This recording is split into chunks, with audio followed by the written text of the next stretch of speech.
Hello, everyone, and welcome to the Art of Visual Inquiry, Increasing Understanding with Connections. My name is Shelley Hayduck, and I'm co-hosting today's event with Matt Caton, our Director of Customer Solutions. Hello, everyone, and thank you for joining us today. This is by far one of my favorite webinars. We've got so much to cover, and what is so great about today is the brain is all about understanding and learning. So we have a wide range of examples, even different versions of the software we're going to be showing you. So let me go ahead and show my screen, and we're just going to kick things off with a little bit of a background presentation. Then we're going to dive into a number of examples. Before we get started, I do want to let you know that we have a very active Q&A throughout the session. Matt and I will be popping in and out. Due to the volume of the questions, we don't get to every single one, but we tend to get to most of them. And we reserve a good 10 minutes to cover stuff in the Q&A, and we'll have Q&A as well. So go ahead and feel free to use the questions. As far as audio, we can stream through your computer speakers.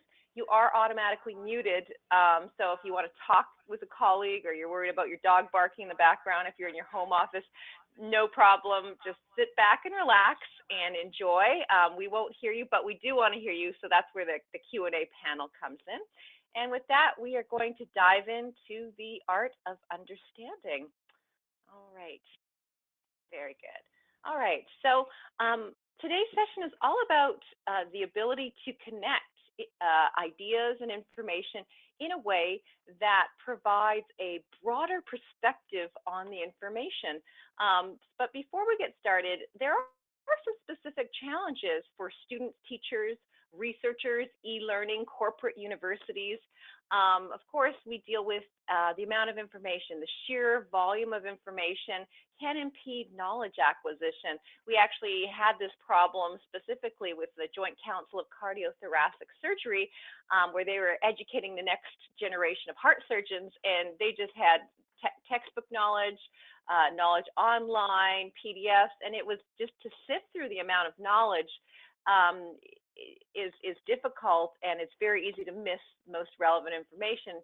Add to the fact that new learning channels aren't your textbook, aren't one book. It's a ton of information online in the organization. It's corporate drives, databases.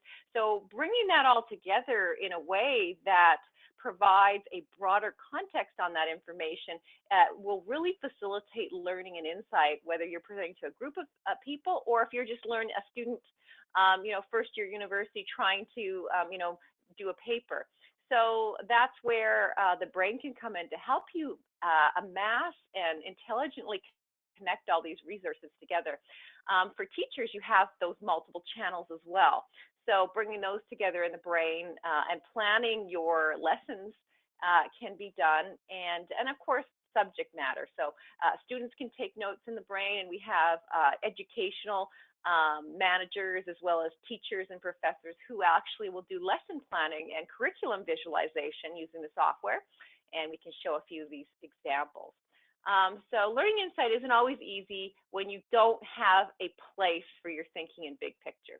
So what we want to talk about today is how you can accelerate that knowledge with the brain by using the brain to see information relationships that would just not be possible with a Google search, to organize your classes, your files, your web research, to make connections and draw conclusions.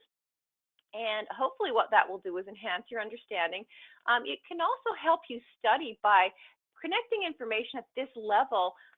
You can actually retain knowledge better. So knowledge retention and memory skills can increase. We actually have some broadcast radio and television personalities use the brain as a visual script as they're on the air. So there's a lot of very interesting applications for memory and knowledge retention, and then of course gaining a new perspective and relating your ideas to the world. So a lot of these brains that you're about to see, you might ask, well, this is just a collection of stuff. Why don't I just keep Googling? Why don't I just go to the web and Google mid-century architecture, for instance? Why do I need to create a brain? Well, you need to think of the brain as curated knowledge. When you're doing that Google search, you Sure, you'll get the top 20 websites that people are looking at the most on mid-century architecture, just to use that example. But will it be the website that talks about your specific style or the architects that you like? No, probably not. So by pulling out that relevant piece of information that has significance to you and connecting it to something else that represents your unique perspective on the information, that is where the sort of secret sauce and the information aha moment, as I like to call it, comes in. So with that, we are going to close PowerPoint and jump into a few brain examples. And one thing we're going to start off with, actually, and I'll give this a little bit of an introduction. You can see I'm in the Brain 9, and I've got my tabs, this wonderful new tabbed interface that I love for multiple brain management. So I can sift through my writer's brain, my science heroes, and of course, yes, I actually have a mid-century architecture brain, and yes, I'm actually using this to help renovate my house, and then a piano brain, and yes, I don't know if I can say I play that well. I play by ear, and these are all brains that I actually use to facilitate my own learning. These are real examples for me, and then of course, I have some really cool stuff in the Brain 8.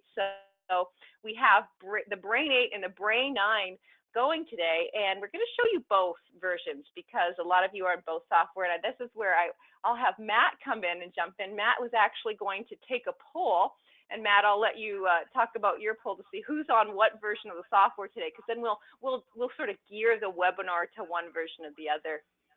Great, and the poll's on the screen now, so we're just presenting this to everyone to find out if you are still on the Brain 8 and just interested, seeing a preview today of the Brain 9, but haven't installed it yet, or maybe you're starting to test with the Brain 9. You've downloaded, you're running both versions, and just kicking the tires on the Brain 9.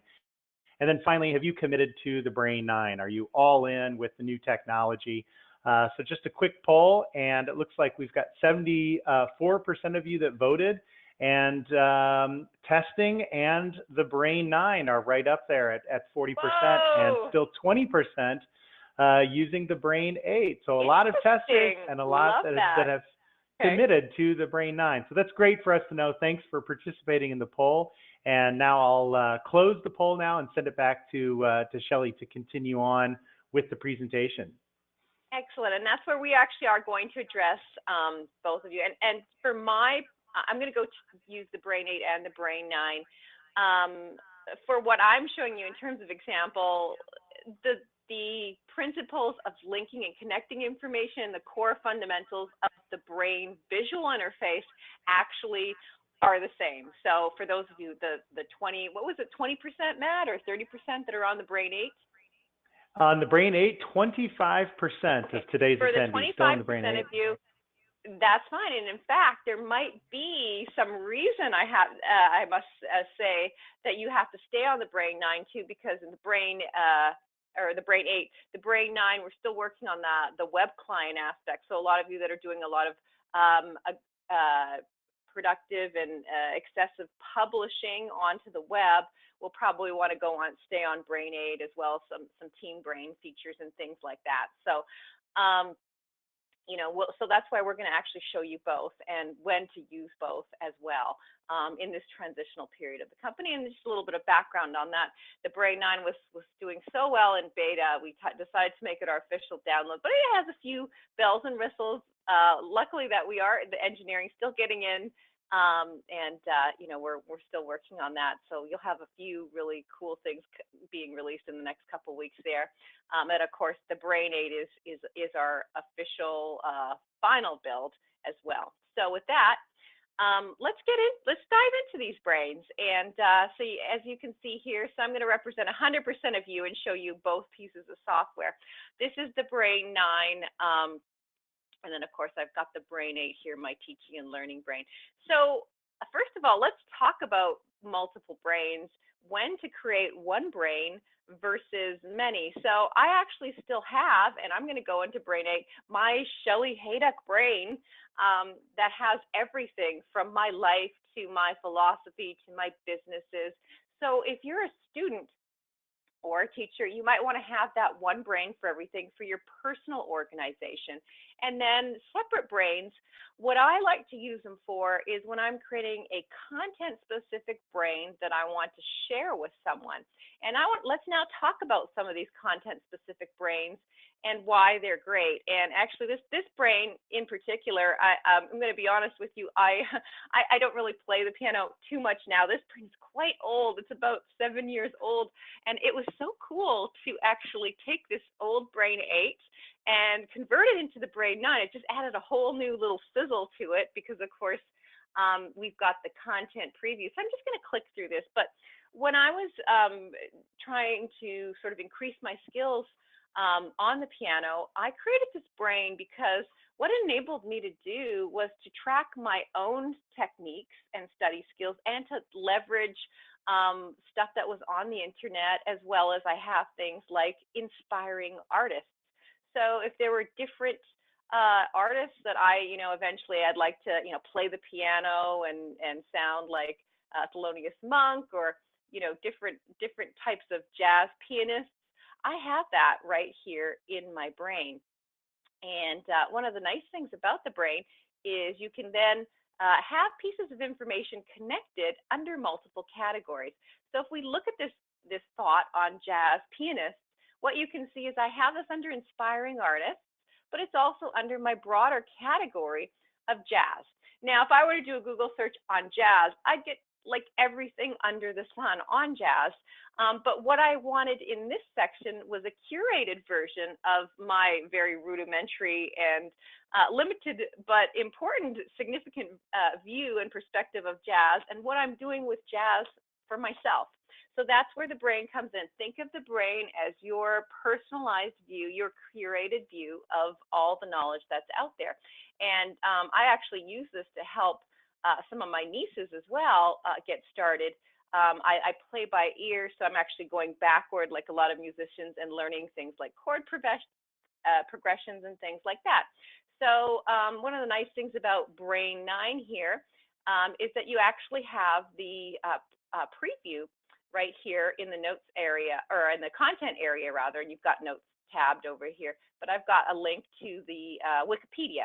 And actually when I'm learning, I do a lot of self-learning in the brain. I love making connections to the Wikipedia. And then what I do is I like to have inspiration. So you can see this is pretty old. Actually gonna just delete this and update this thought. But if I go to my tab here on Linus and Lucy, I can actually play a video. And this is this guy playing Linus and Lucy. And I sit here in my brain and I'll actually watch the keyboard and the technique of somebody as they play. And then I can actually take notes on what's going on, what I want to do, blah, blah, blah, and continue to kind of be inspired. And you can see that this linked video that I have on the thought is actually appearing in my content area, nicely framed within its relevant connections. So this is why, learning in the brain is fun. We actually, so from learning piano to cardiothoracic surgery, which I might jump into that brain as well, from USC Joint Council of Cardiothoracic, they actually do the same thing. Nowadays, people are putting everything from surgical techniques to, how to, make the best guacamole sauce to, how to learn how to play smooth jazz on YouTube. So organizing these videos in your brain is really quite helpful for learning. So this is just one example, and you can see how wonderful. And so you can also see how this gets contextualized further. So this is a jazz song, and now that moves me into songs that I'm working on. And again, I just love some of these YouTube videos here. I'm not going to sit here all day and play this, but I really could, because it's just, there's a really fun element, as you can see, in learning with the brain. So, and this takes us up to an artist, Moby, and that's under R&B in keyboard styles, okay? And let's just go a little bit further into different techniques here. And what you can also do is have different icons attached. So I have some icons, some diagrams. So this is also really relevant if you're a teacher and you want to have a specific diagram. The circle of fifths is something that you'd learn as a fundamental to chord progressions and scales in music. So I've got a diagram of that right here under circle of fifths. And then I've got specific links to different types of scales. This is an Arabic scale that I thought was kind of interesting and relevant to me. And then, of course, you can also go ahead and connect web pages, right? So I've just gone ahead here, and this I can launch this in a separate window. This is from musicteacher.com, and I'll just close this. Or you can go ahead and actually see PDFs as well. So this is a PDF on major scales, and you can see this is appearing nicely as well. PDFs appear in our notes viewer. All kinds of documents appear on the net, in the web viewer on Brain 9. So you can see how the content really comes to life and can be contextualized quite nicely in the brain. So that's just one example. I'm going to go ahead and go into my mid-century restoration brain. So in this particular example here, I actually start linking to a page from the Washington Post. It talks about some of the challenges in renovating a historical home. And from there, I've actually gone ahead and added images to certain thoughts as well. So if I want to start talking about mid-century architects of today, I have some images of different work that I like, and then of course I've got different renovation examples. So here I've actually have a zoomable icon on this particular thought with a link to the web page itself that talks about paint colors for this renovation. And it's pretty easy to go ahead and organize information in the brain. So if we want to go up to options and go ahead and do a web search, let me just go ahead and do that. I can just hit search the web, and it's going to actually go ahead and take me to all kinds of things, and then I'll actually add a little section here for home restoration. So that's the thing with Google. You do really need to kind of assign what you're looking at. And this is kind of interesting. There's an article on restoring a neglected track home in Palm Springs. Palm Springs, a little mid-century haven, and it's very easy to add. So I'm going to actually add this right under this as an example, a news article. So what I can do is I simply drag and drop from the browser address window into the brain, into the Plex area, and I can drop it on a thought if I want to have it attached to the thought, or I can drop it in the Plex area if I want to create a new thought, which is exactly what I want to do. So I'm going to drag and drop this, and now you can see I've got this restoring a neglected track home in mid-century LA. And of course, I can go ahead and grab images. If I actually want to show a picture of this particular house, I can actually copy this image, or I can go ahead and click on this particular thought and add icons here. So let me I can come in and add an icon, or I can capture an image as well. So if I select stock icon, we have over 1,500 icons as well, but I can also select capture image, and I can come over, oopsie, I gotta actually go ahead and let me escape this and adjust the web page so we can get the image that we want. And let's go back to that thought and select to capture the image, and I can actually crop to exactly what image I want with that capture tool. And there we go, looks good. And now I've actually got that particular image appearing. Obviously it's in the article itself, but I actually wanted that as an icon preview as well. So that's just an idea of how easy it is to add images and web pages.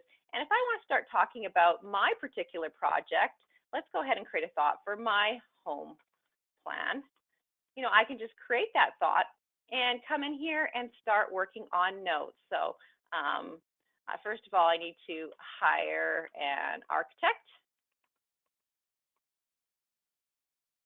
Think about exterior colors, etc. And Matt's going to get a little bit more into the notes formatting and things of this nature, and they're looking really good in the Brain 9. Of course, they're also very powerful in the Brain 8. But just showing you really quickly how things get built really fast in the Brain. And then another aspect to the Brain, regardless of what software you're in, and I'm actually just going to launch this particular website, Science Heroes, in a separate window. So the interesting thing about the Brain 9 is if I click on the icon in the thought, it will launch in a separate window. You can also do that from the content area, and the Brain 8 always does that. Now, this is a very interesting site. It's called Science Heroes, and it's got a lot of lists. It's got top 10 lists on life-saving scientists and scientists by gender, by discovery, all kinds of things, and it's got all these different interesting science heroes. But it relies on search and lists. So again, what I have here is it's actually just a full recontextualization of this website from a perspective of what I thought was relevant to me for scientific research. So here I actually have a thought on drugs and disease treatments. And if I want to go ahead and look at things like tuberculosis or respiratory distress syndrome, I can see that there is a different cure for that for infants, and that takes me under science for children. And in this section, I've got a whole area that is related to that. And then if I click on different things, like we have whooping cough vaccine, I can click on the person who actually discovered that, and that's Grace Elderling. And of course, she's on this web page kind of just in one area, but I've got her connected to a bunch of things relating to whooping cough vaccine, and that takes us into different California and regional health concerns and back up to the top of the Brain.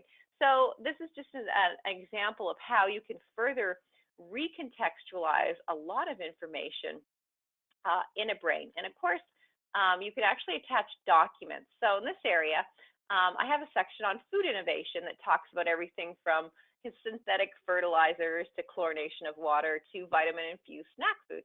So if I want to go ahead and click on this document, I can do that, and it'll launch that in Word.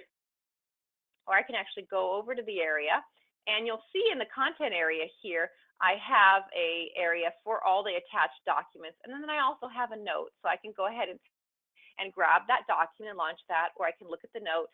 It's very easy to add new documents. So if I want to go ahead and come in here and add another document or link to files or open a folder to add a document, I can go ahead and do that. So if I want to go to my desktop and maybe go to my project section, and let's just grab something. Maybe I'm rolling out a new product in the West Coast that is related to food. I can go ahead and take that document and then go ahead and add it into the Brain.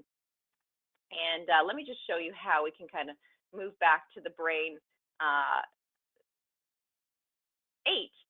which also has the same abilities to browse files and drag and drop, and a few other examples before I pass presenter over to Matt.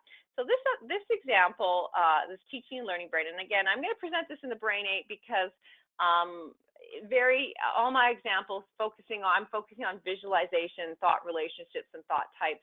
Other than the content previews, the Plex principles are the same. There are a few differences that we'll cover later on. Now, this particular Brain is a little bit wider in scope. It's a Brain about all different topics. So we've got, I'm learning about language arts, mathematics, philosophy, science, social studies, and each one of these sections, and I'm jumping over from one science's Brain to another specifically because this Brain actually has a little bit more on thought typing that I want to get into. So I'm going to go into the human body. Now, of course, when I click on any thought in the Brain, that triggers all related pieces of information. So anything below my active thought is a child thought. So these are all subcategories of the human body. So we've got circulatory system, nervous system, and so on. And you'll also notice that I have different colors and icons for these thoughts, and these are what we call thought types. So I've got a thought type for a biological system. So if I want to go into the nervous system, for instance, and go into my neuroscience area, that's all typed out as well. And from there, you know, you can see I've got my notes area appearing here, and I've got all kinds of interesting stuff on there. This section from cognitive neuroscience, which I can launch, and we can go to that section, to research I'm doing on cognition. Now, one of the nice things about the brain is you can organize your information. This is related to a scientist that I enjoy his research and books quite a bit, Steven Pinker. And I actually have gone ahead and I have links to tracking the hashtag cognition as well as thinking from Twitter in this brain. So that's pretty easy to do. If I want to go ahead and add a hashtag, and now I'm in Brain 8, so I'm kind of moving back and forth. I can go ahead and do a Twitter search, and I can do that for a thought. I can create a thought, or I can go ahead and preview something that I want to do. So in this case, let me just go ahead and do a new Twitter search for neuroscience. And I can add this as a thought. And let me just go ahead and preview that. It's popping up down here. I'll just move the capitalist.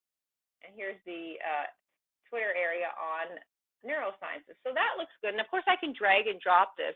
But the nice little trick about the Twitter integration is if I want to come over here and do the Twitter search, and I just want to go ahead and add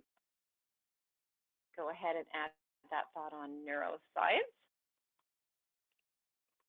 and create that thought as a Twitter search, I can do that instantly as well. And now I can launch that, and I can connect that back to my neuroscience area, maybe as a jump thought. So maybe I actually even want to rename this neuroscience on Twitter as the information source, or if I actually wanted to connect this right up under neuroscience, I can do that as well. So you can decide if you want things as the same thought in this thought. I have a link to the Wikipedia, or different. So if I change my mind, let me forget this thought and just go ahead and drag and drop this here on this Twitter thought, and then I'm actually going to change the name back to neuroscience. So you can see here, now I've got this thought on neuroscience that has a search, a Twitter search that I can launch. Always see that. And I also have the Wikipedia article. So I've got two attachments here, as well as this lovely picture that shows the nervous system as art. And of course, that takes me into an area on neurotransmitters. And from there, these are typed as well. A neurotransmitter is, for those of you that are not familiar with neuroscience, it's a chemical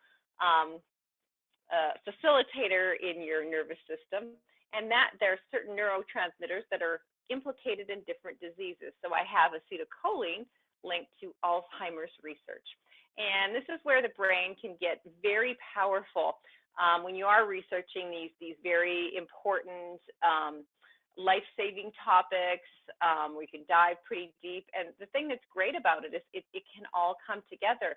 So first of all, if I just wanted to contain this disease research in one folder, I wouldn't know where to put it. Would I put it under brain health, lesson plans that I'm teaching students, or the neurotransmitter that I'm researching? With the brain, you can effectively have one piece of information located under multiple categories, as I do with Alzheimer's disease. And then, of course, I've got links to all kinds of things as children. Now, you'll notice to the side, I've got siblings. These are thoughts that share the same parent. So because brain health is a parent of Alzheimer's, we're seeing a few other disorders appearing as siblings, as well as things like memory improvement and neuroscience. And that's related to my lesson plans. And then to the left, you'll notice we have jump thoughts. And what a jump thought is, it's something that's related, but it's not necessarily a parent, child, or sibling. So in this case, there's been some implications about human insulin products helping people with Alzheimer's, and there's a connection between, in some cases, diabetes and Alzheimer's risk. So I've got that linked as a jump, and you can see that link type is to further research. This is a hot topic. And again, this is something that you may not see it this way. You might have a section, maybe you're diabetic, on just diet and exercise. But in this particular brain, we're making connections between different medical conditions. And of course, that takes me into all kinds of things, from Word documents to web pages on the diabetes, which is in disease and human conditions, which is back up to human body in biology and life sciences. So that's just one example. I also want to show you another example in this brain on thought typing. So you can also organize by type when you're organizing a lot of different material. So I'm actually going to go to my section on U.S. presidents. And, you know, this may not actually be 100% updated because this is a little bit of an older brain. So I apologize if I don't have we don't have our current president in this brain. We can add him in actually. But let's just go ahead and I'm going to go ahead and arrange my thoughts by name. What I've done is numerical. I've organized by number here so that I can actually see the chronological representation of the United States presidents, which looks kind of cool. But you'll notice each president has different colors.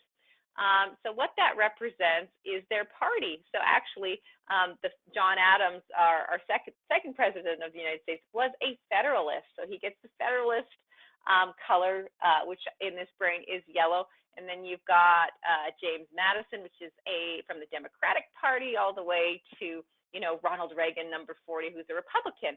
And so that the Republicans are in their red color. So this is just one way of having two different aspects of organization in one view. So I wanted to kind of show you this larger example. So those of you that are working with larger information sets, you can get some ideas here. So for instance, I also have, of course, I love icons. So we can look at this wonderful picture of Abe Lincoln or FDR. And I've attached images, just like I showed you earlier, to each of these presidents as well. So it kind of brings the information to life. And I can see at a glance which president belongs to what political party, which, historically you may not know.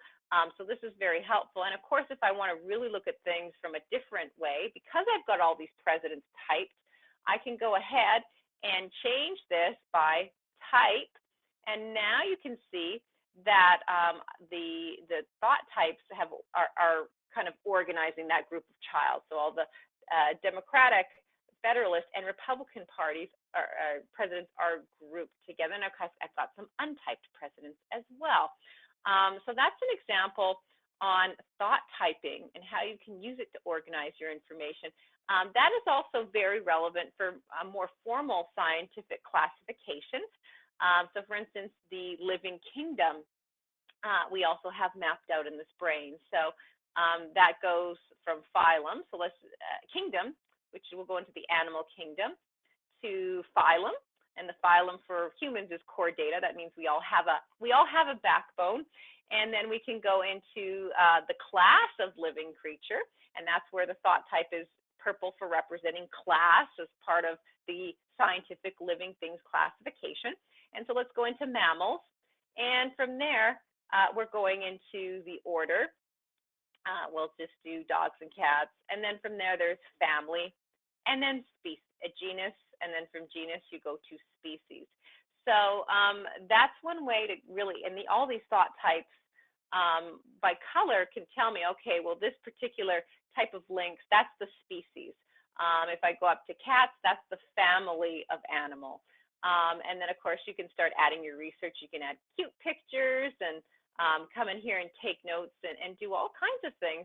And the other thing that's great is the search capability. So if I want to search for tiger habitats, I just start typing in, the first couple letters of that thought, and boom, I can go ahead and I have a document that I'm working on that, and that's related. And I have a related document on the impact of deforestation under that particular animal.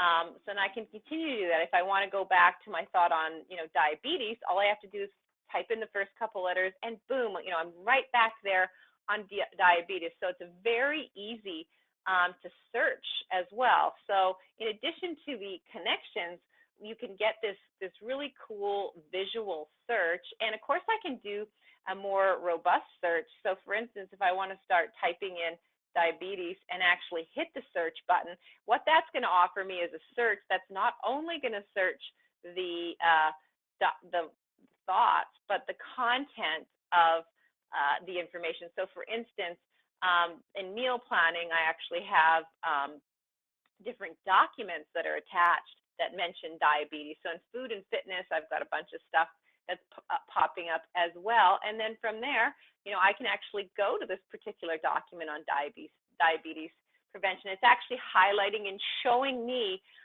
where that keyword is within the document. But again, the nice thing about the brain is we're always giving you more, and we're giving you that relational context.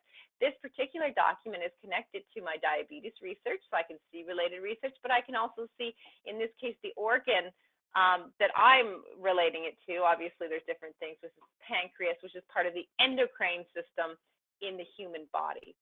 So we're always getting a little bit more with the brain. I think with that, it sort of gives you an idea of some of the far-ranging examples you can do. There is one other example I want to do before I pass presenter to Matt. He's going to kind of start taking you from the ground up. And there's a basic My Education example. I'll dial it back a bit now that I've given you, inundated you with high-level brains. This is actually a template in the Brain 8. So if I were to create a new brain in the Brain 8 and select education, this brain would appear. We don't actually have templates yet in the Brain 9, but I did want to point this out for the 25% of you that are on Brain 8 and you're a student. This is quite great. And for those of you that are on Brain 9, we can actually send this to you as a brain zip, and you can open it in Brain 9. But this is a basic template that was designed for students. So this is, as opposed to all the sort of research brains and self-learning brains I've shown you, this is how you can use the brain to organize all of your education. It's a very clean template that I do recommend for students. So here, there's a section on career development where you can list all your professors, your strong moments, your areas of improvement, your year-end goals and GPA. So this is just an area on career development. Student finance, obviously a big thing. If you're looking at actually grants and scholarship applications, you can organize all of those in the brain. Student loans, employment opportunities, key deadlines and milestones, there's a section for that. And then the other thing that's really quite interesting is your worldview. And this is where you start to, again, curate all your information and your knowledge to represent your amazing and completely unique perspective on the world, and especially students who are expanding that view. This can be particularly interesting and rewarding, this section. So here, causes, any particular cause that you feel important to. I have this in my own personal section where I have different charities and causes that I donate to, and maybe stuff you volunteer with. Economics, maybe what you're doing personally, your economic blues. Political views, if you want to have that as well, philosophy, religious views as well. All your core beliefs and causes come together really nicely in a worldview, which of course affects your future planning and what you're doing in your future. So there can be some nice cross connections there as well. In fact, what I'm going to do is I'll just link my career development to my worldview so you can see how that's done. So when I'm thinking about my worldview, I can have an eye to my future. And when I'm looking at these things in my future, I can kind of think about how that's gonna, does that represent or help me implement what I want to do in the world, kind of thing. So there's a lot of possibilities, some very inspiring possibilities, no less, with the brain. And I have several more examples that we can get into in Q&A if we have time. But I think with that, Matt, I'm going to pass presenter over to you so you can dive a little deeper into actual brain creation and actual nitty-gritty Brain 9 features as well. Wonderful. Great. So I'm going to be creating a new brain from scratch. Now, I actually already have a Shakespeare brain, sort of staying on the theme of e-learning and education. I'm an ongoing student in life of Shakespeare. It's a passion of mine. I really enjoy seeing Shakespearean plays, movies, reading, revisiting Shakespeare from time to time, some different plays. And I do have a full Shakespeare brain that I'll share with you towards the end of my demo, but I want to share with you how I created this, getting started from scratch, creating, in this case, a Shakespeare brain, and in the end, going full circle with an increased understanding through the connections in this brain of Shakespeare, not only the play, but the man himself. So I'm going to create a new brain, and you can create topic-specific brains if you'd like. You can create one massive brain that has all your personal information as well as career and work information as well. There's no right or wrong there. So I want to let people know you can create smaller topic-specific brains or one massive brain. And of course, at a later date, you can always go back and merge brains together or segment them out. A little bit more of an advanced feature. We won't be covering that today, but just know that those options are available. So here is my new brain called W Shakespeare. And let's go ahead and create a few new thoughts. And I'm just going to minimize my notes for now. I'll be coming back and adding some notes and content, but I want to create some high-level subcategories. So I like to click and drag off the gate to create new child thoughts, and I'll create an area for movies. And notice I can also right-click on a thought to create a new child, or even use keystrokes, F6, and those keystrokes are customizable within the application as well. An area for Shakespeare games that I personally enjoy, and of course all the literature, and an area for just Shakespearean research. So 4 main categories that I'll be developing as this brain continues to grow, and of course literature is one key area that I'll be focused. So I'm going to create an area for all of the comedies, and I'll start sharing a few tricks with you. The first is the semicolon. Semicolon allows me to create multiple individual thoughts at one time. So if you've got a customer list or a course syllabus or something, some type of structure of data that you want to import into the brain, I'll share a few more import options with you. This is the first, and it's simply done with a semicolon. So comedy, tragedy, an area for my sonnets, and we'll say history plays. So by adding that semicolon, I simply created 4 individual thoughts at one time. So really great time saver, especially if you already have a document that you can get into some type of semicolon delineated list. And for now, I'll just focus on some tragedies. I'm sure we all are familiar in some way with Hamlet, Prince of Denmark, and in this area, this is where I'm going to start collecting everything I know about the play Hamlet. I'll do character studies. Maybe I'll even include the entire script. So we'll start with some characters. Of course, there's Hamlet and Ophelia, Horatio, and 2 of my favorites, Rosencrantz, TZ, I believe it is, and Guildenstern. Some lesser known characters in the play, but still very, very pivotal and important characters. Now, here's something to point out. We've got 2 thoughts, both called Hamlet. One is Hamlet the play. Another is Hamlet the character.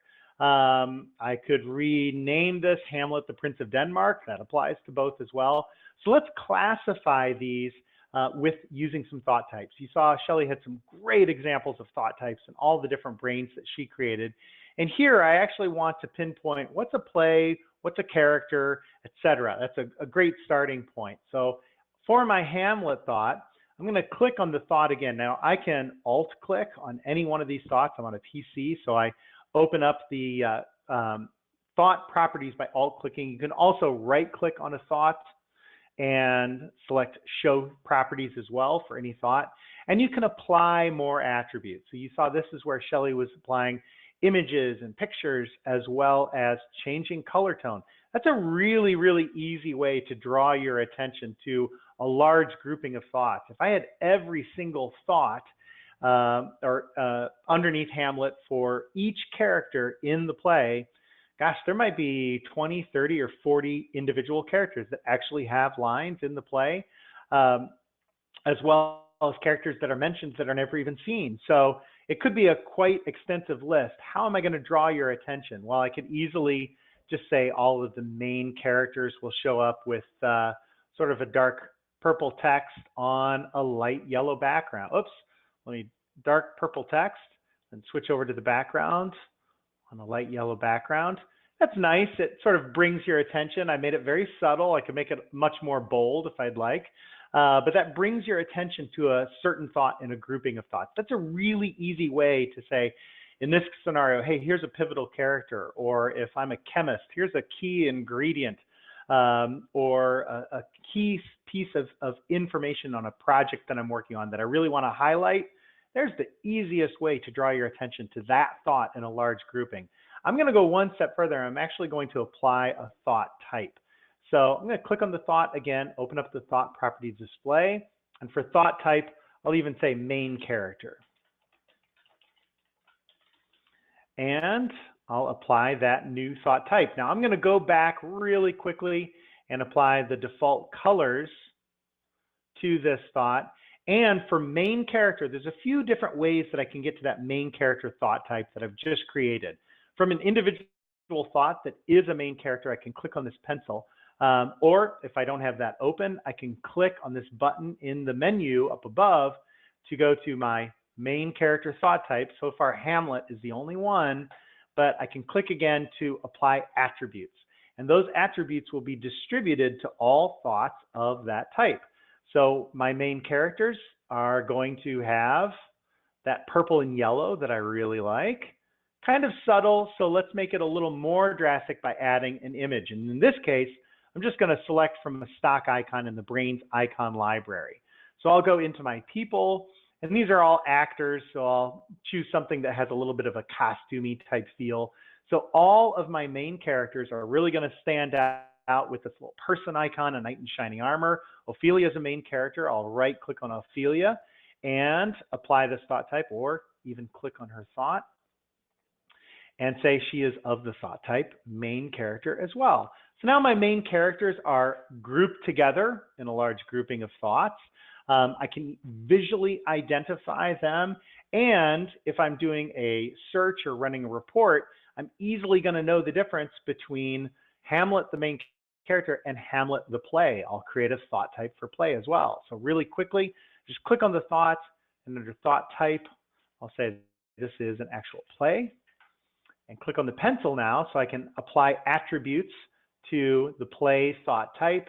And in this case, I'll just choose an icon of, we'll say, go into business.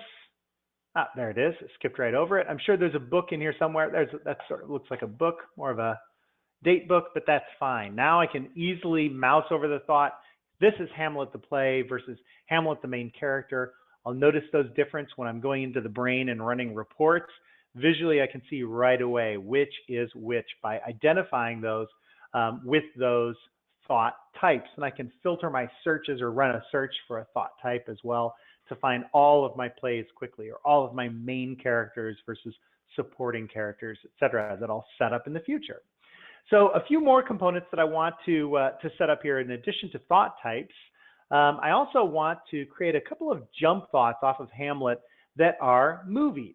So not Hamlet the play, but Hamlet the movie. I really enjoy Shakespearean movies as well. And there are many movies simply called Hamlet. The key ingredient in those movies are typically the leading role, who played Hamlet. So first we have Hamlet with Kenneth Branagh.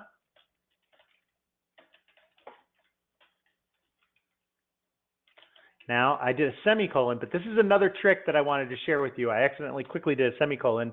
Here I'm using the pipe symbol, that straight line, weird character that you see on your keyboard. I add Hamlet and use the pipe symbol to type in Kenneth Branagh. And what this does for me is creates a thought called Hamlet, but when I mouse over, I see the actual title on that, or the leading character.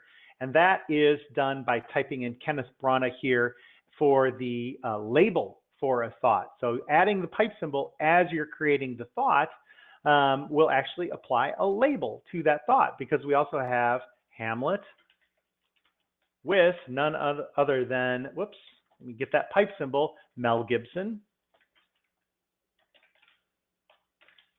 And now a semicolon, new thought, Hamlet with Ethan Hawke. Yep, get that pipe symbol, there we go. So two new thoughts, once again, both called Hamlet, but there's Hamlet with Mel Gibson and Hamlet with Ethan Hawke. Now, here's another really great way to identify content within a brain and add greater context, to use our thought tags. Once again, Shelley had some really great examples of thought tags. I'm going to create one, once again from scratch, just by clicking on the thought, opening up that thought properties display. And this time it's a tag for just simply identifying my favorites. In this case, this is actually one of my favorite movies. Ethan Hawke did a great job in a very modern adaptation of Hamlet. I won't go into the details, but I will tell you it's one of my favorites. So I add that new tag, and there are different ways that tags can be applied. I can actually add and identify tags with custom icons. So once again, I can click and, or here, I'll just go up to the tag icon up above and go to my favorites, and I can click to once again modify how do favorite icons look for thoughts that are tagged favorite. So I'm going to click to choose an icon. So maybe my favorites, I'll go into objects, people, occasions, where my symbols, a nice little check symbol. So great, that is one of my favorites. And it's very subtle, but it's going to stand out. I also have my tags turned on, so the full tag name only appears when I hover over the thought. So I can hover over Hamlet and then see that's one of my favorites. I'll remember that that little green check says that is one of my favorite, in this case, a movie. I may have other characters, Rosencrantz and Guildenstern, two of my favorite characters. They've got maybe 5 lines in the entire play, but nonetheless, one of my favorites. So this favorite tag is going to be applied to movies, people, plays, favorite lines, research, books that I'm doing, whatever the case may be. But nonetheless, it's one of my favorites, so I can apply those tags. And of course, you can apply multiple tags to a single thought. So not only is Rosencrantz one of my favorites, maybe it's a current research topic, and I want to apply that tag as well. I can once again just click on Rosencrantz here, Alt click this time, and add a new tag, current research. So 2 tags currently applied there to Rosencrantz, current research, and he's one of my favorite characters. So tags, again, just a really, really great way of identifying information. And of course, really, really quickly, not all of the plays or movies are going to be called Hamlet. I've got one more little item to share with you, The Lion King. Most people think of The Lion King as, just a great Disney movie, but actually, if you look a little deeper, it's the story of Hamlet, the young prince. His father is actually killed by his uncle, who takes over the kingdom, and the young prince takes his eventual revenge after much brooding and anticipation. It's The Lion King, and it's also Hamlet. So a great connection there as well. And of course, all of these thoughts are going to be linked up to movies. So my existing thought movies that I've already created, the brain reminds me that that thought exists, and I can connect all of these to my movie's thought. So I'll just do 2 really quickly just to see that everything's starting to fall into place and coming full circle. So regardless of how I'm thinking about Hamlet, that Disney movie that had a similar theme, or Hamlet the play, Hamlet that contains one of my favorite characters, etc., I'll still be able to find that information by actually maintaining and drawing out all these connections as this brain continues to grow and evolve. Now, one last feature to share with you before I jump into the final version of this is I actually want to add some notes and content, as well as do an import of some content. So really quickly, let's get some content into this brain. I have some existing content that I want to bring in. I can open up a document and just drag and copy this content right into my notes. So I'll paste. So that brought the information in. I'll bring the title up above as well. So I'm going to copy that and paste this up above. And the notes in the brain are just fantastic, very clean, very easy to use with all the different settings that we have.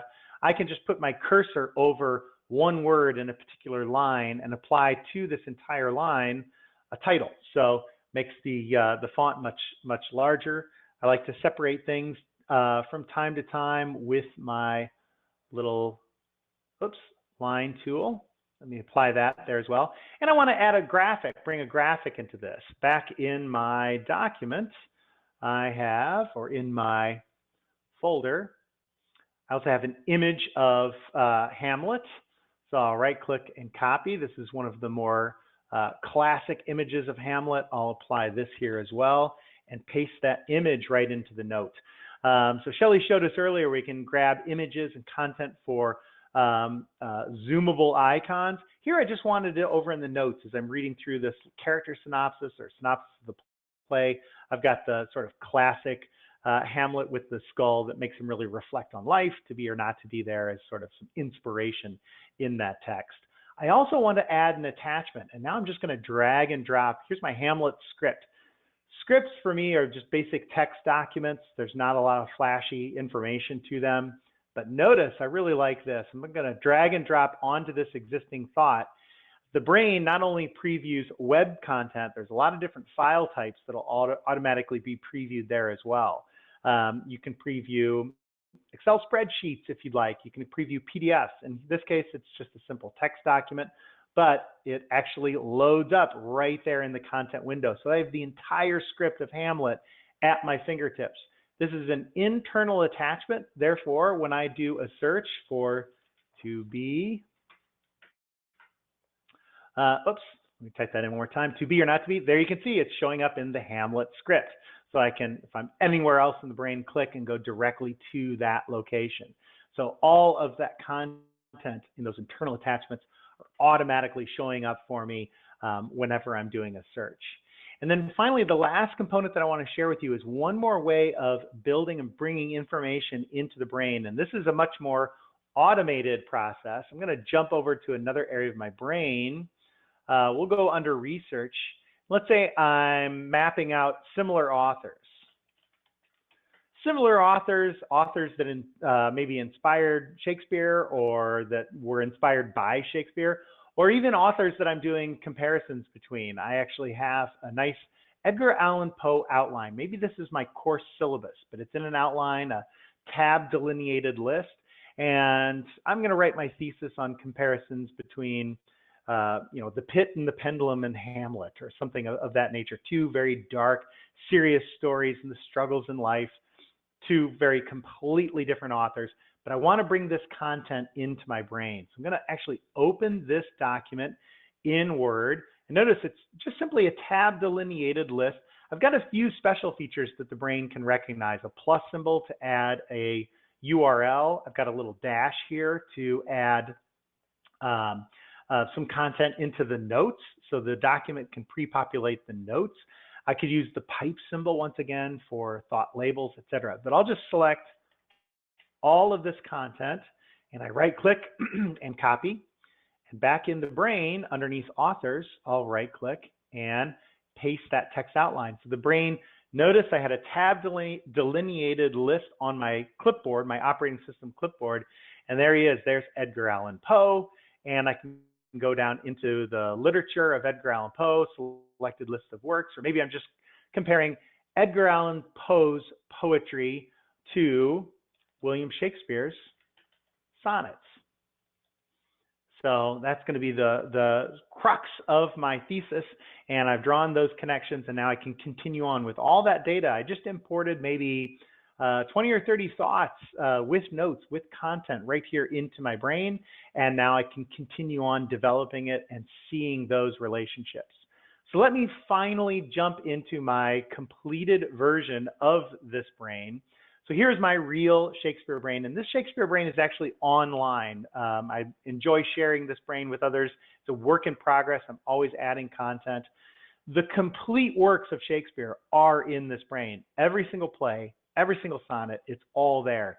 Now, really, anyone could do that. They can go and copy content and paste it into the notes or adding them as attachments in the brain, as I've done. But the extra steps that I've taken here, once again, give us the increased understanding with connections.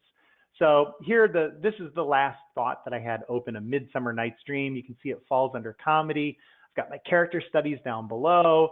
A great Steve Martin movie, LA Story, is really kind of a riff on A Midsummer Night's Dream. It's a lot of fun. But also notice A Midsummer Night's Dream falls under this topic in some research that I've done for William Shakespeare himself, the author. So I've broken down Shakespeare's life into main categories: when he worked for Lord Chamberlain, when he was a member of the Globe Theatre, the early years, the beginning, his first 3 plays, all comedies.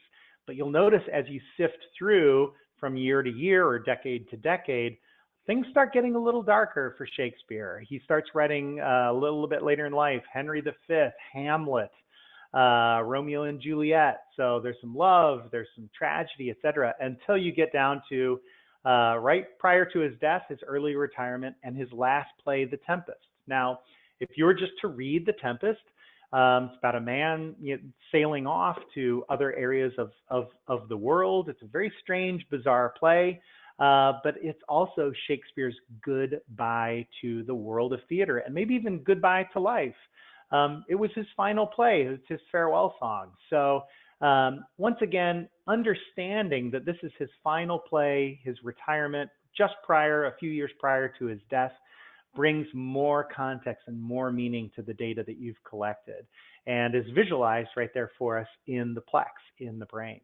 So I feel like that's a great representation and a good point to close on our topic today of increasing understanding with visualization of your data in your brain. And with that, Shelley, I'll send it back over to you to see if we have any questions that we'd like to answer.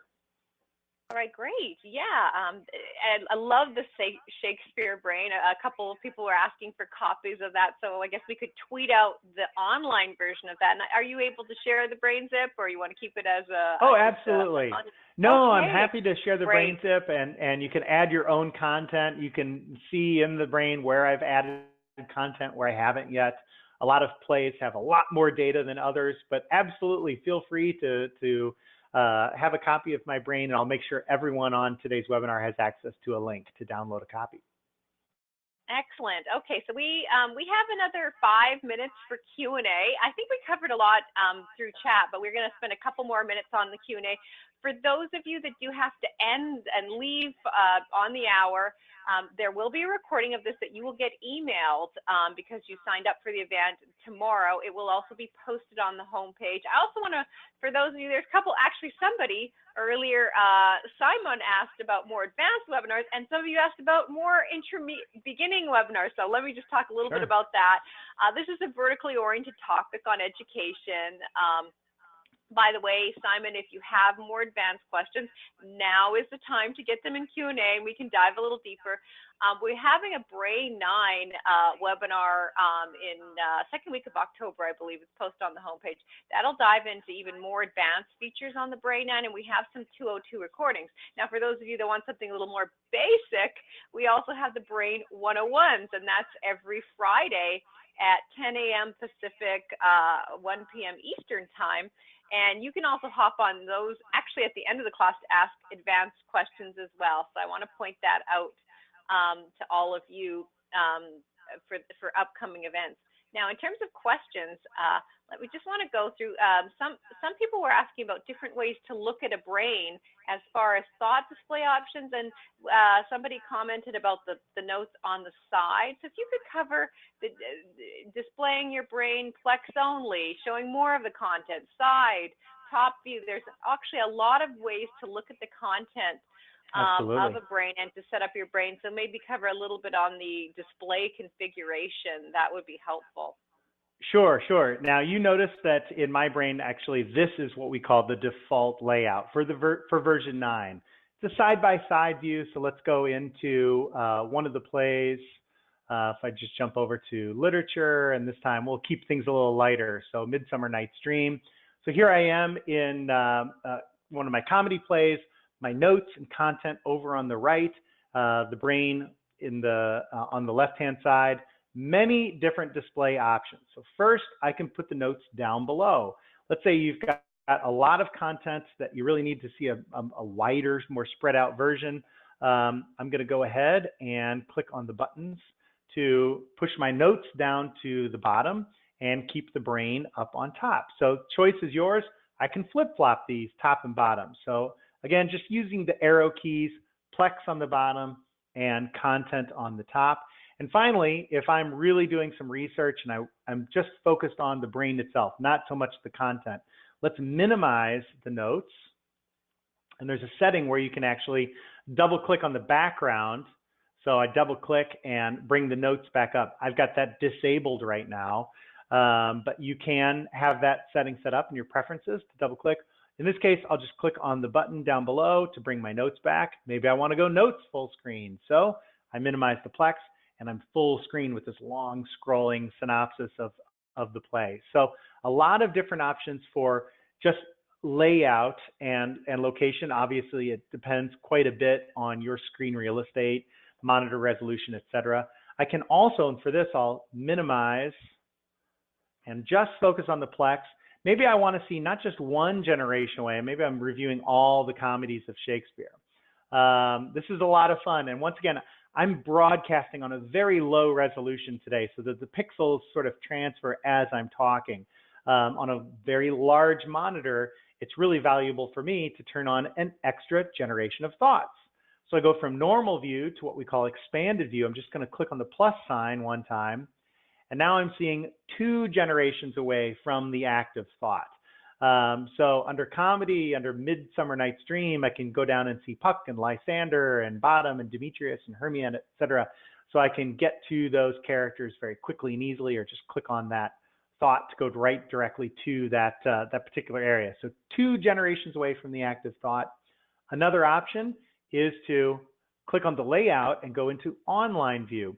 Online view is a little bit more of a linear structure. So I can say under my comedies, I'm going to scroll down and maybe I want to expand All's Well That Ends Well. I click on the plus so I can see some of the characters that I've mapped out there. The Tempest, I'm done there. I'm going to click on the little contract sign, the little minus sign. So you can expand thoughts or you can clear them from the view, make other thoughts the default, and under comedy, I'll collapse that. So expanding and collapsing thoughts to really start getting the big picture of your information. And finally, I'll go up and go into mind map view. And mind map view really allows me to get that classic mind map structure. There's a lot of sonnets, so that is huge. Let's minimize sonnets and not too much poetry. And there's some great tragedies. So again, it really depends on your screen real estate.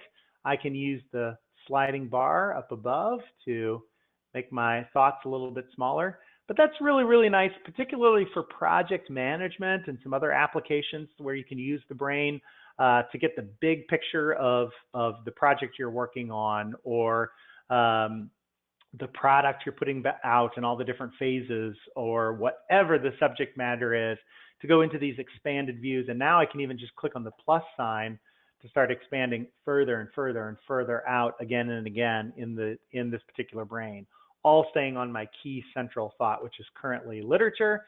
If I want to change that over to characters, I right click and I select to make that the current active thought. So, nice. And it restructures the brain. For education, the outline view would be, since students do a lot of outlines, and I'm sorry, I was on Q&A. Did you show outline view as well? Yes. So here's outline. It's that more linear view, but it gives you just, like we said, a nice outline. As the name implies, a nice outline of that content, and still you get the little plus and minus as you hover over thoughts. Okay, great. And then several more questions coming in, so we'll go to them. Somebody's asking, in the Brain version 9, displaying tags is an all or none, on or off toggle. So if a tag is displayed off, can individual tags be activated to display, such as was available in the Brain 8. And I think what he might be referring to is also like the little symbol for tag, just because that's not displayed, you can still get to all your tags. So let's talk a little bit about tags and those display options. Sure. So really what you need to do is go into your preferences. So on a Mac, you would click on the Brain Preferences. Windows, you'll click on Options, Preferences. And on the very first tab, the Look and Feel tab, is where you're going to find all the different settings. So you can do even more with the Brain 9. I can say do not show tags. So therefore, no tags are shown. Just if I go up to the tag and click on the tag itself is how I'll get there. But they don't show up in the Plex as I'm clicking through. I leave mine on Show on Hover. So I can see that a tag is there, but it's only going to appear on the screen when I mouse over that thought. Just a great, great new way to identify the different tags. And I also have whether or not I even want that icon to appear. So I have always show the tag icons. I can turn my tags off and only show icons when I hover over. So a whole collection of different settings to really get the look and feel that you want. And we didn't even talk really today about abbreviating your tags as well. Sometimes the tags are too long. You don't want that long tag showing up. But if I go to a tag itself, so I'll click to modify a tag. So in this tag, have not read, I'll modify this. Maybe I want the tag abbreviation to be no. Quite simply, nope, I haven't read that play yet. So there are still some Shakespearean plays out there that I have not read. Here's one of them. And notice that if I turn on, sorry, let me go back into my options, preferences, and tag text, show always. But notice it just shows up as no, because that's my tag abbreviation. Now when I mouse over, I see the full tag name. So therefore, just a lot of different options that you can tweak to get the exact look and feel that you want for all of your individual tags. All right, great. And then speaking of tags and types, Mikal has written in, hi, is there an option in the Brain 9 that if you color a branch that the children are also colored? Now, I don't know if you're referring to link types or thought types. That's sort of the inheritance of type and thought. We've talked about that. There is a way to mass select a bunch of thoughts to get the color, but Matt, I'll let you address that question as it was Sure, asked. absolutely. Many different options here. Once again, if you're talking about just the individual thoughts, I can hold down, and I love this in the Brain 9, I can hold down the Control key, and I'm going to click and drag a square around all of my comedies. And in one fell swoop, let's say I want to go from having individual thought types called play, because I've got plays that are history plays, plays that are tragedy plays. Maybe I want to thought type all of these comedy, and I want them all to be green or red, whatever the case may be. I've Control and then did a drag and drop. On a Mac OS, you would actually hold down the Command key and then drag to add them all to your selection box. Once they're in the selection box, I can right click and I can change all of their tags. I can change all of their thought types. I can actually set up a new thought type called comedy for all these individual plays. So new type, comedy, and they all instantly become the comedy thought type. Now, I might not actually want that. Let me go, actually I clicked on the background. So rather than making these all comedies, I don't want that. I'm gonna go up to my edit and undo that create thought type. So really quickly going to make them go back to being plays. So great undo options in the Brain 9 as well. So that's one way to change the thought type. And of course, then I can go in and say all comedy thought types are red or green or what have you. And that is universally spread throughout the brain, all those comedy thoughts. That is the nice thing about doing thought types. Like even with my U.S. presidents, if I decided I wanted to make a particular party pink, I could just go in and set that color, and then it applies to everything that has that type. So if you do have your types, when you change the color or look of that type, everything that's typed as that entity will change. So that is very handy and convenient. And really quickly, we can apply link types as well. So I believe the word link was mentioned in there. So just really quickly, you can click on a link between two thoughts and double click on it to open up the link properties. So maybe I just want this link to be read or stand out for whatever reason. That's great. And the same way I've set up thought types and tags, I can also set up link types. So maybe I'm highlighting all of my current focuses. So I just want to see from comedy, I'm focused on, so I'll set up a new link type, a new type called focus. And enter. And I'll actually go in and modify. All my focus links are going to be sort of a bright orange, just to draw my attention. So under comedy, my current focus is Midsummer Night's Dream. Under the Tempest, my current focus is Prospero. So I click and make Prospero the current focus that I'm looking at while I'm reading The Tempest. So link types can be applied universally to different areas of your brain as well. All right, great. And I think that covers most of the questions. So I think we're going to end today's session. A couple of you, and actually a couple users, wanted to do some one-on-one, had a very complex brain that he might need some off-site or offline help with. So, and I do want to actually let you know that we can set up one-on-ones. Once you've attended a Brain 101, and we're more than happy to do a one-on-one web meeting through our support staff and look at your brains and offer suggestions. Oh, and it looks like we just had a couple more questions come in. Let me see, sorry, just as I thought we got them all, but there is one more question coming in from somebody named Computer Help, so I'm going to answer. We'll post that really quickly before we end the session. It says, how can I narrow the search focus, such as enclosing multiple words in quotes and whole phrases or other variations? So a very nice question coming in under the hour for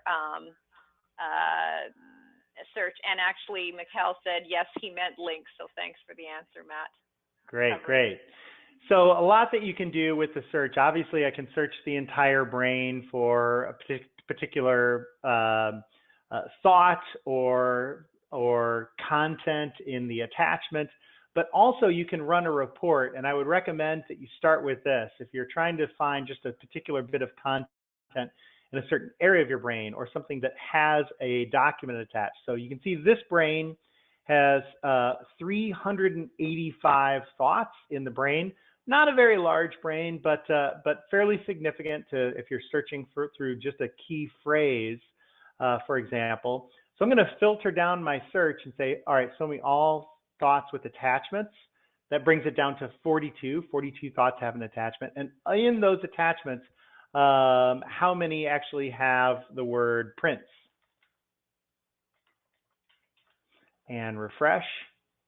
So there's just one, the Prince of Tyre, the thought that we were on a little bit earlier. So you can certainly filter down your reports and run additional searches just against that content that's showing up in your reports. And obviously, I just filtered my reports by the attachment. You can actually filter by the attachment type, a URL, a Word document, a spreadsheet, or thoughts that are orphan thoughts or all thought typed movie, etc. So there's no movie that contains the word Prince. So a lot of different ways you can filter that report and then just run a search against what you've already filtered out or filtered through the report.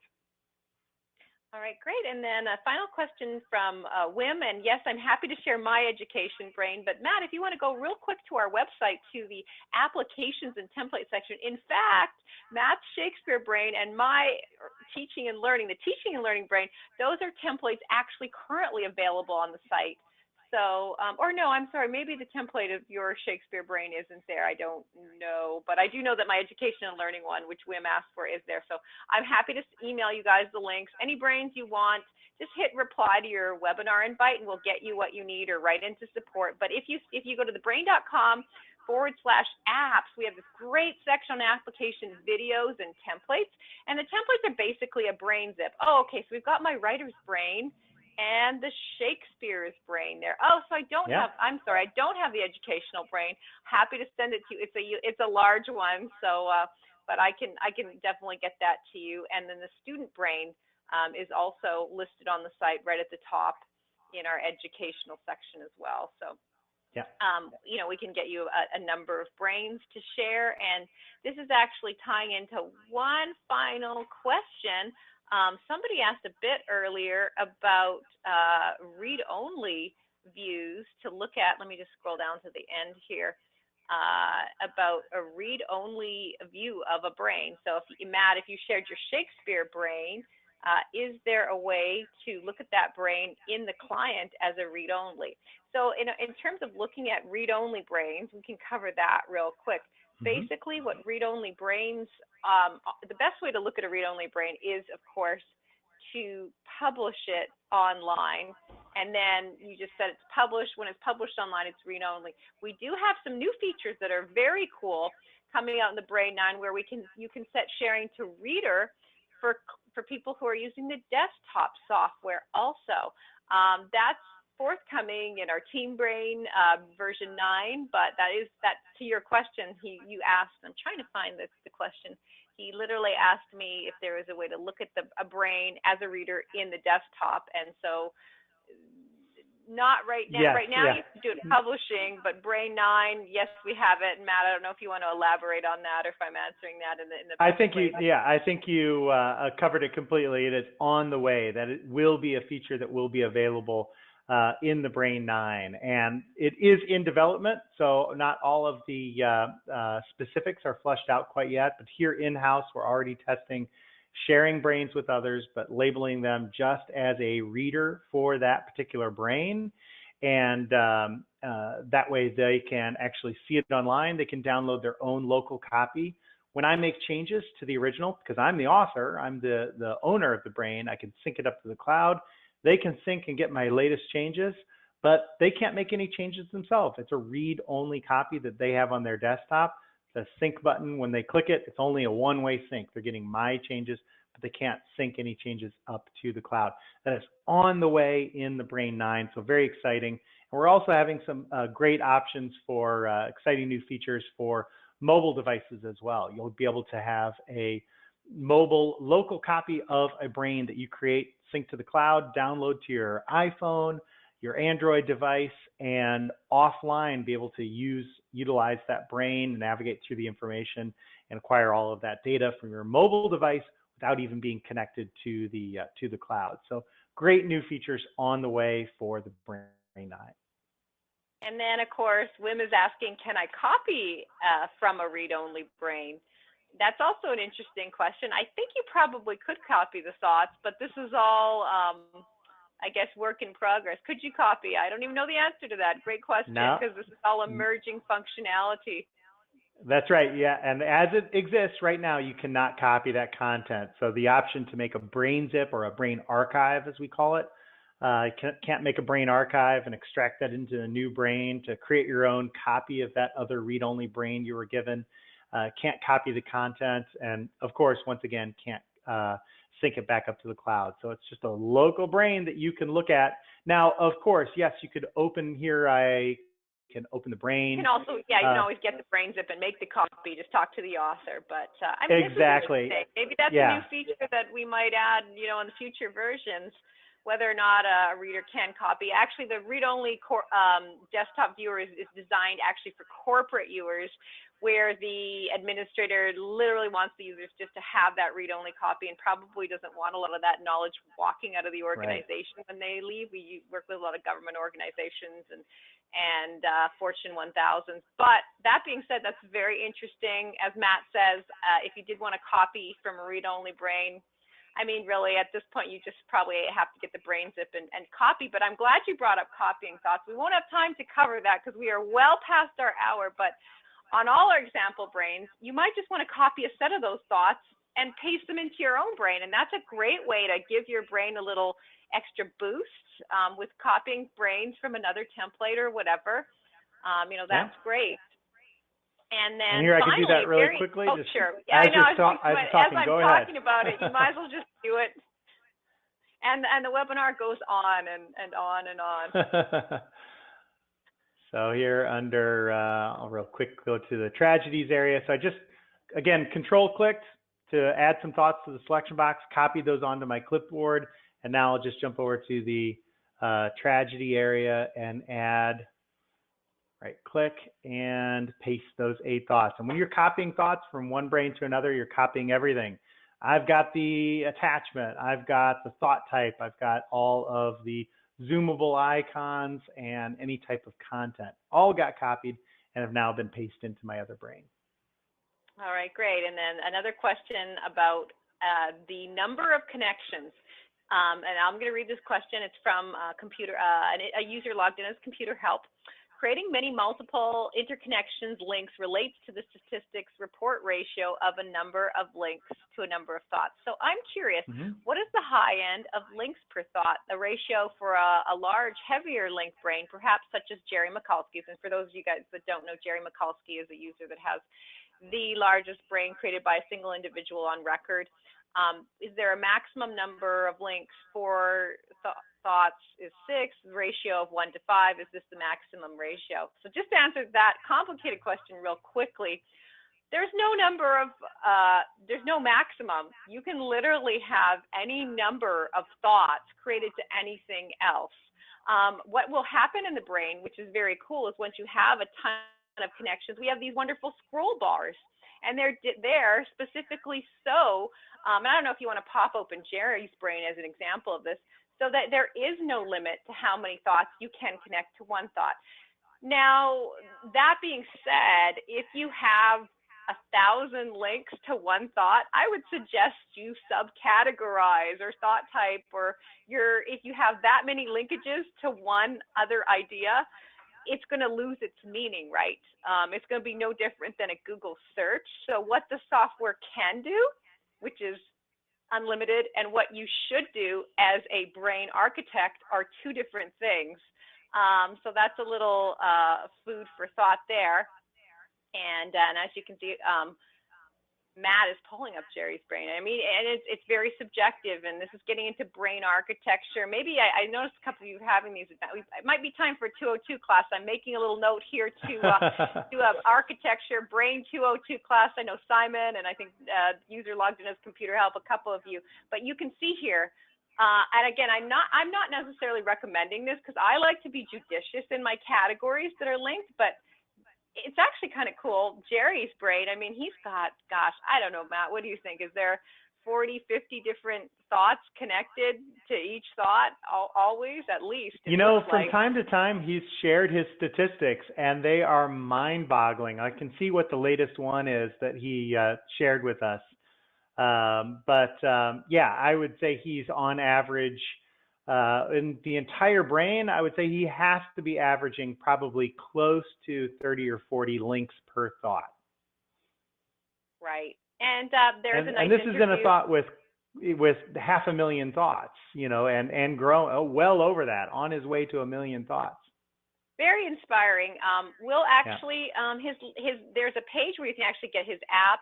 Happy to send the direct link. You can email support for that, or just reply to your webinar invite, and we'll get that out to you. And I think with that, yeah, you can actually just go to jerrysbrain.com, and he has his own personal page describing it, and launch it from there too. So it says launch Jerry's Brain. He's got some really cool tutorials. He's a tech analyst. He's been using the brain for almost 20 years now, and has what is it? I think almost 300,000 thoughts. Definitely well a over 250,000 that. Yeah. thoughts and links. Yeah. I don't know what the latest statistics are, but it's pretty cool. He also was just interviewed by NPR, National Public Radio, on his brain.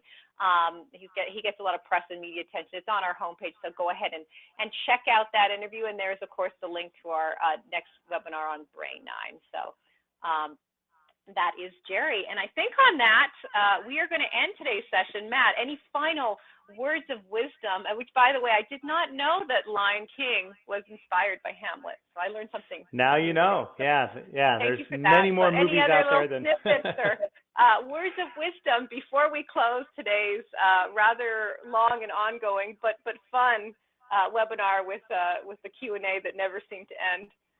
Sure, a lot of fun. It's really been great having these different questions and seeing what people are interested in. And of course, just to reiterate, we do have a Brain 101 class every Friday.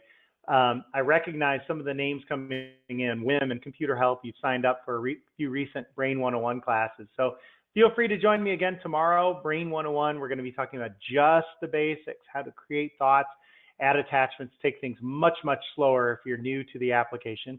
And once again, answer any questions that you may have. So feel free to join us. All right, well, thanks to everyone for joining us on the art of visual inquiry, and we hope that you can increase your understanding with connections using the brain. Thanks, everyone. Have a great day. Thanks, everyone.